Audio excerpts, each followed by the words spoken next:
Muito bom dia, agora 8 horas mais 7 minutos, 8 e 7 da manhã desta quarta-feira. Estamos na metade da semana e no final do mês de julho, logo agosto já está chegando aí. E a gente vai aí novamente chegando na reta final. Acho que é meio prematuro ainda para falar em reta final. Mas de qualquer forma já estamos vislumbrando o final do ano de 2015, que assim como todos os anos parece que vai passando cada vez mais rápido. Obviamente que não há mudança nenhuma, mas com relação aos nossos compromissos, às nossas agendas, parece que os meses são mais curtos, as semanas mais curtas e assim vai.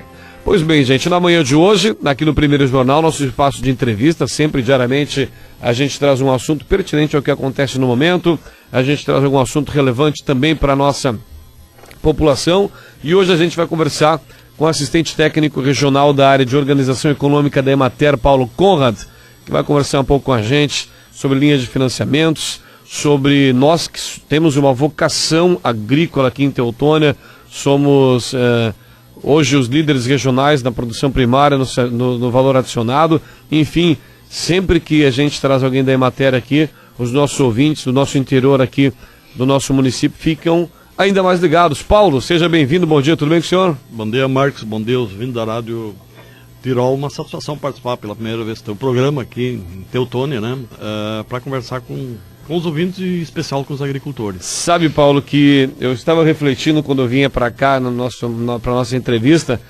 que anos atrás, quando a gente estudava no ensino médio e ensino primário, a gente tinha característica do Rio Grande do Sul, estações do ano bem definida. Parece que isso definitivamente caiu por terra, né? Ontem chegamos a 28 graus e 3 décimos. 15 dias atrás passamos 15 dias praticamente com chuva. Essas intempéries climáticas também têm refletido na produção agrícola e até mesmo em outros aportes vindo do governo, como questão de seguro, questão de financiamentos, Paulo? As mudanças, pelo menos parece, eu também já tenho meus 50 e poucos anos, né, e parece que o clima mudou bastante. Eu me lembro de junho e julho, períodos realmente de frio, congelada, indo para a escola de chinelinho de dedo, muitas vezes encontrando gelo nas poças d'água, e são fatores que hoje tu não nota mais. O frio era mais regulado naquele período, ele ficava mais dentro daquele período que era realmente inverno.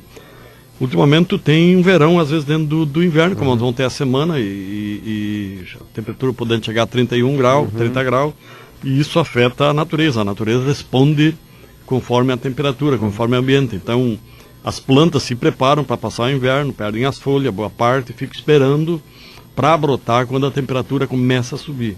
Então alterações de temperatura que nem essa que está acontecendo vai induzir muita planta a brotar, principalmente as árvores, as plantas, elas começam a brotar, e já se nota nos últimos dias as várias espécies de plantas que brotariam bem mais tarde, começando a brotar. Desculpa.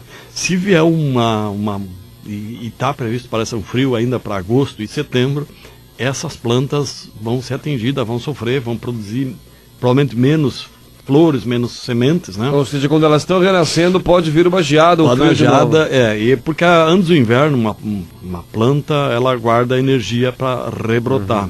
Umas em forma de nossas culturas se guardam dentro de uma semente para depois, quando a temperatura vier, brotar e nascer e fazer um novo ciclo.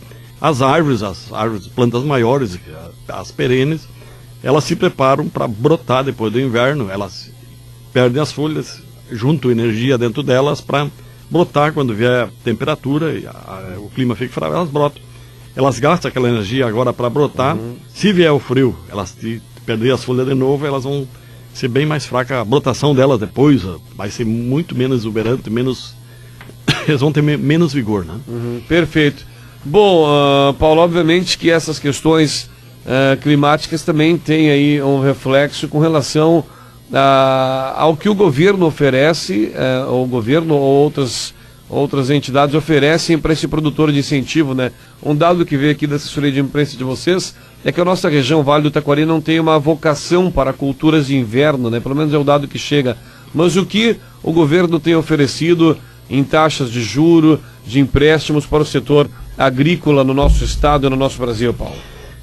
Nós moramos eu que sou natural do Arroio do Meio, vivo nessa região, nós moramos numa das regiões mais favorecidas do estado em termos econômicos. Nós estamos no centro econômico, principalmente a agricultura é o que mais forte aqui, mesmo a indústria que se estruturou em cima da agricultura, ela é muito forte. Nós não temos culturas de inverno específicas para colher grão, como em outras regiões, que não tem também essa opção que nós temos de criar gado, ficar aproveitando as nossas terras com pastagem. Então, nós ocupamos muito as nossas terras, se olhar, está toda ela verdinha, pasto, pastagem, logo também já vai ser plantado. Então nós moramos numa região muito propensa, muito favorecida.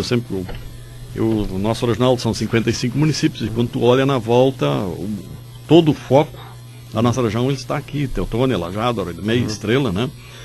E tu olha já daqui a 50, 100 quilômetros, o ambiente já é bem diferente, bem mais difícil, não tem essa oportunidade que nós temos.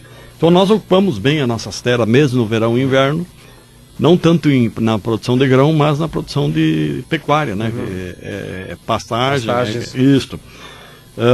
Então, assim, em termos de, tu falaste em políticas de crédito, é bom destacar, o crédito é uma ferramenta importante, e a extensão usa ela como uma ferramenta de desenvolvimento, e o agricultor usa o crédito também para se alavancar na sua propriedade. Então, só passando algum dado, assim, a maioria dos tratores, a maioria dos chiqueiros, a maioria dos aviários, tudo que está aí, ordenhadeiras, elas são financiadas, o pequeno agricultor alcança elas graças ao financiamento que o governo oferece para os agricultores, com um juro bem mais vantajoso, né?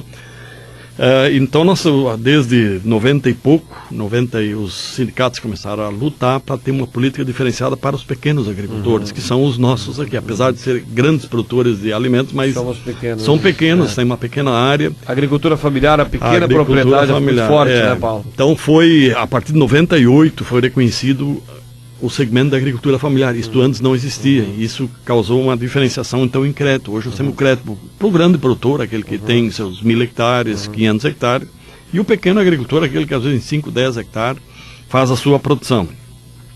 Então, desde o começo nós tivemos juros bastante favoráveis, sempre subsidiados pela sociedade. O juro do Pronaf, o máximo era 2% ao ano, até o ano passado. Então, muito que anda aqui circulando, construído, e que favorece o agricultor na atividade do dia a dia dele na agricultura, ela é financiada por um programa chamado Pronaf, ou mais chamado também, muito conhecido pelo programa Mais Alimentos, que financia o agricultor em 10 anos, quando é investimento, e ele cobra, o juro era 2%. Então, nós tínhamos inflação de 5%, 6%, o produtor pagava 2% de juro, no prazo de 10 anos, 2% anualmente, e pagavam o financiamento em 10 anos. Com o aumento da inflação e a própria dificuldade que o governo tem hoje de recursos, esses juros foram majorados. Então teve um aumento do juro. Como em quase todas as escalas que se fala em juros, antes nós falávamos dos FIES para os estudantes, né, de 3,4% para 6,4%. Obviamente que a inflação puxou também outros juros e incentivos do governo, não é, Paulo? Sim, lógico. E nós estamos numa fase de ajuste fiscal, então, mesmo assim, olhando o juro, ele teve uma subida, ele é ainda bem abaixo da inflação. Né?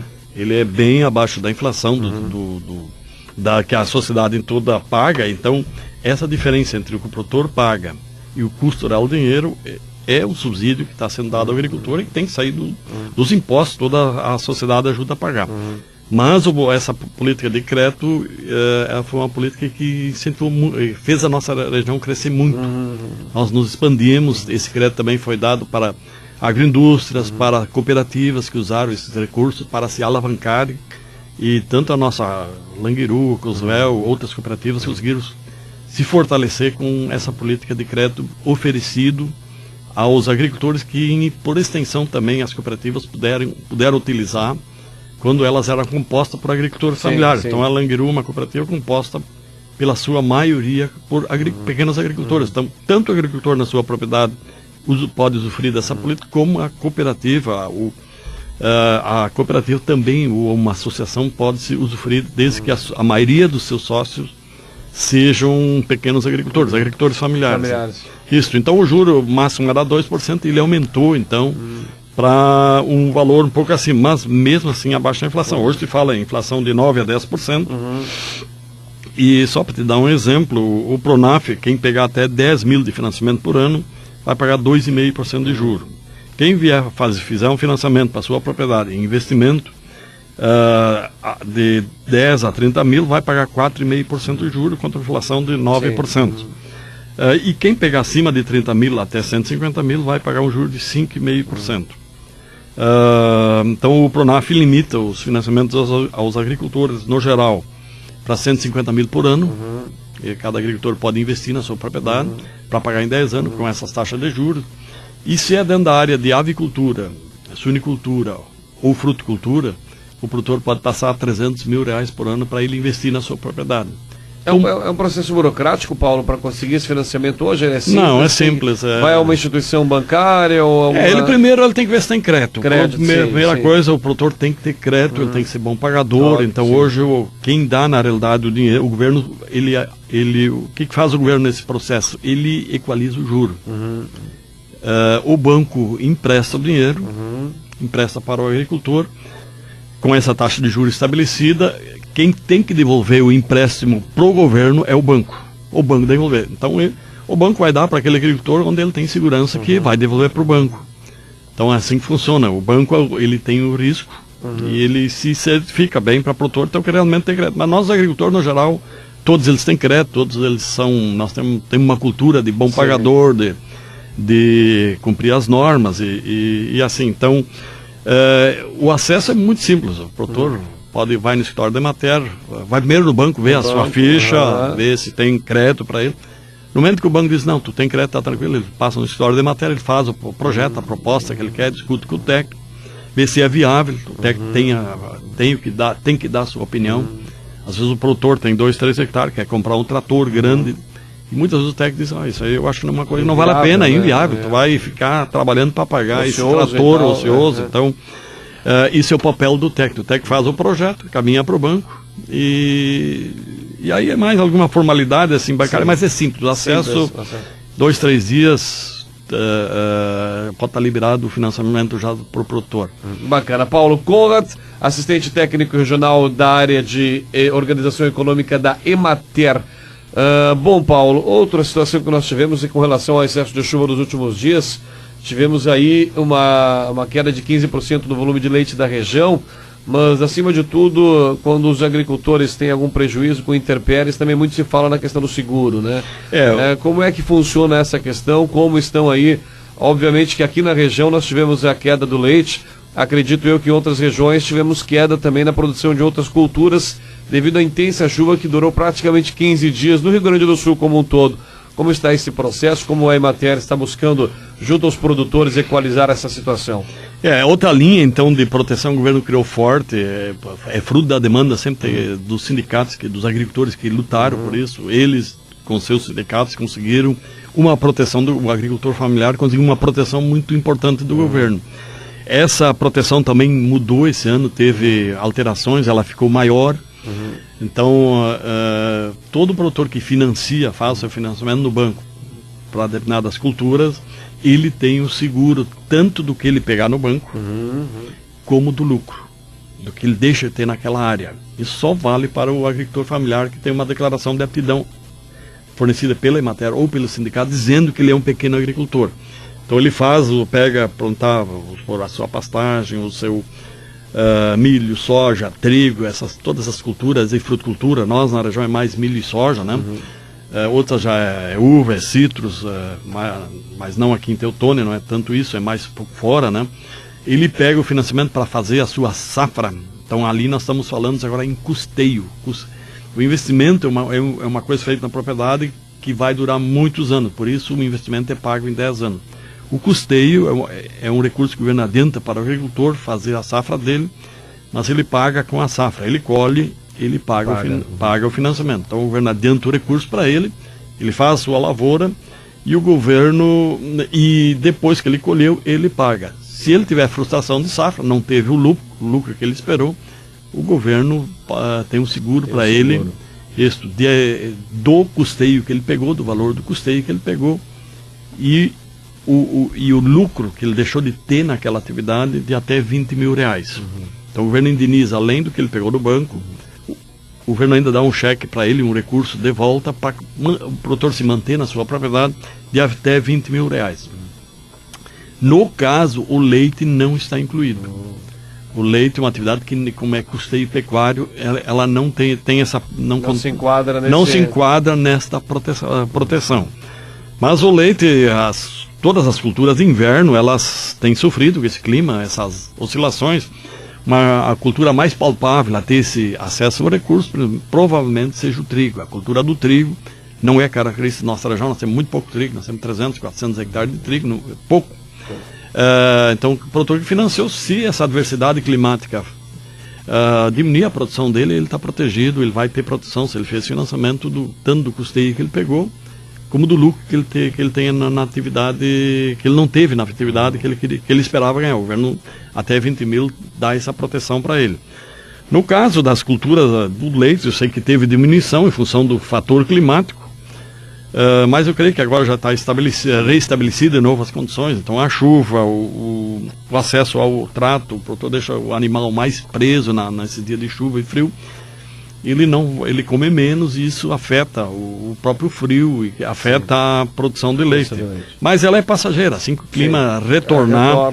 Isso. O seguro mais ele é para aquelas um granizo, uma seca. A produção de leite depois de outubro para frente acaba suprindo essa queda da metade do ano, que é natural, né? Agora as nossas pastagens, quem lida a pastagem lá é muito tenra.